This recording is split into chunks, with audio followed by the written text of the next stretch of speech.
Humans of the cardboard, welcome back to Just Nuts, guys. Today we're covering more TCG news for Duelist Advance. We got the brand new archetype a couple days ago. RBs, what are they called? Rusty bots? I don't know. Whatever. It's not important.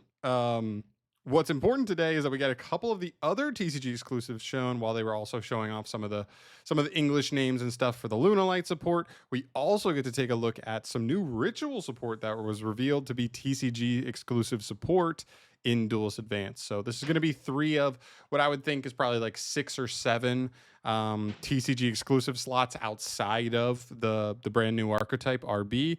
But let's take a look at what these cards do. So the first one here is Miracle Raven. It is a ritual pendulum, which is pretty cool.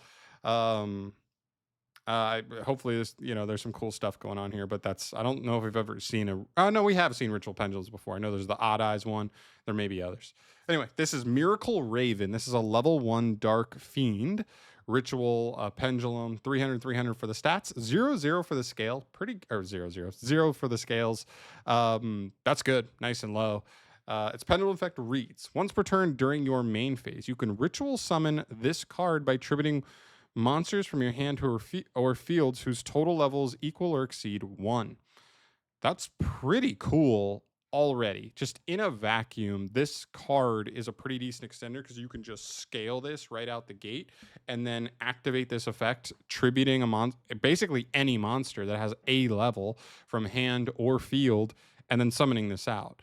So you might trigger something that floats when it's tributed or sent, right? But also just getting this out. So if it actually has a good effect on field as well, this card could just be like a really good extender already, because this card is already the ritual monster and the ritual spell. You just have to find the tribute fodder somewhere else. So it's already kind of cheating that ritual mechanic that we know is so ass, right? They have to make broken cards to make stuff like rituals and fusions really work. So, all right, cool. That's good. Also, that's a soft once per turn, it looks like. So yeah, unless they change that clause, that's a soft once per turn. So yeah, potentially more than one a turn.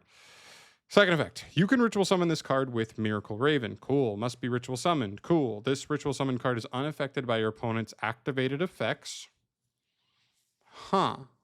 Okay, so just unaffected by all activateds. Cool.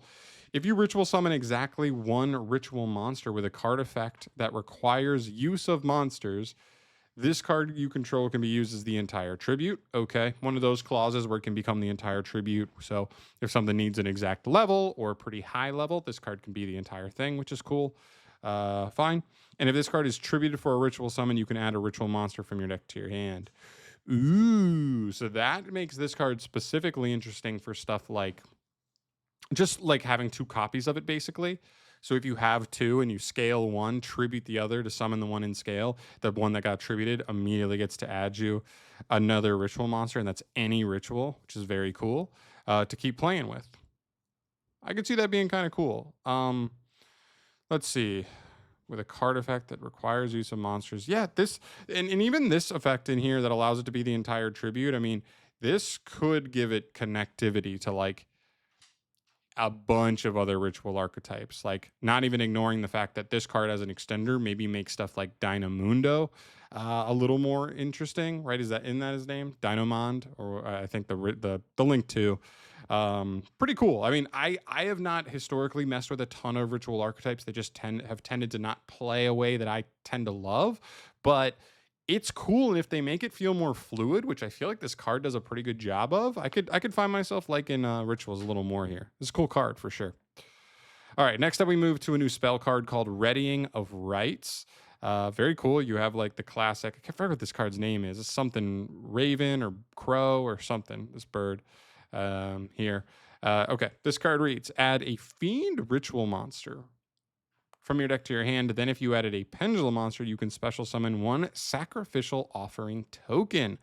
A Fiend Dark, a level 1, 300 token. While you control that token, you cannot summon from the extra deck. When your ritual monster inflicts battle damage to your opponent, you can banish this card from your graveyard to draw 1 card. Very cool. So this card becomes 1 card combo. I mentioned how this guy is like your ritual spell and your ritual monster, but not the fodder. So it's not a 1 card play.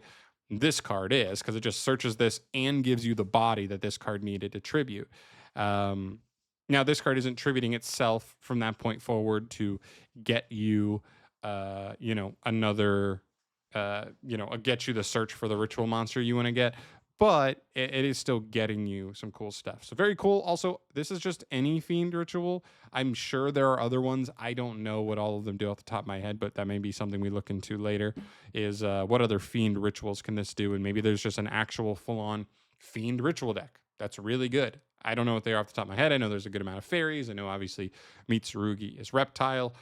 I don't know what other good ones are in the game. So very cool. Just solid, solid search card, honestly.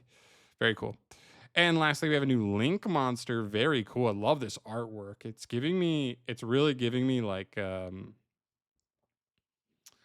what is it? What is it? 1000 hand Bodhisattva from Hunter x Hunter that Netero uses. It's definitely giving me those vibes. Not quite as illuminating, but very, very similar in style for sure. Anyway, this is Ashlan U1000. This is a Cyberse Link monster. Any two monsters with different types and attributes. Okay, so types and attributes have to be different, but that's still pretty dang generic, especially with how many Link 1s are in the game. So that should be pretty, easy to facilitate. Yeah, cool. 1400 attack, and its 2 arrows are also good arrows. They point down. If a ritual monster, this card points to attacks a defenseless monster, inflict piercing to your opponent. Cool. You can only use the following effect once per turn. You can reveal one ritual monster in your hand as cost to add a ritual monster with a different type and attribute from your deck to your hand.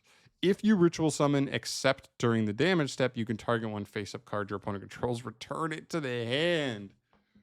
Whoo, boy. Okay, so what are we looking at here? What we're looking at here is that this is a really nice support card for rituals, it feels like. I mean, sometimes with ritual decks, like only going into rituals feels awkward, but a lot of ritual decks never locked you out of extra deck stuff. It just never felt worth it. But if you're making Dynamondo, or this card, those cards actually give value to just putting bodies on the field, right? If you had more efficient tributes and you actually end up with extra bodies on field, making stuff like this can feel so good in a deck that maybe is either quick ritualing on the opponent's turn to get an additional bounce here, utilizing this extra search for an additional ritual. That's the one part that I'm curious if that effect may require a specific type of deck, just because is there a situation where it feels like there's a lot of situations where Mitsurugi plays almost entirely dark reptiles. Something like Drytron, a lot of times I think mainly plays fairy rituals, or all lights or something. You know what I mean? Is it awkward to try and get rituals with different types and attributes? I don't know off the top of my head. That's kind of where I extend it to people who know a lot more about rituals at this point. But I'd be curious to see what the best options are. But even so, we just saw Megalith support, right? And with the Megalith support, we know that they love quick ritual summoning on the opponent's turn. This card already works really nicely with that. To get an additional bounce. So I don't know. There's some cool options here. All 3 of these cards, honestly, have potential in my eyes.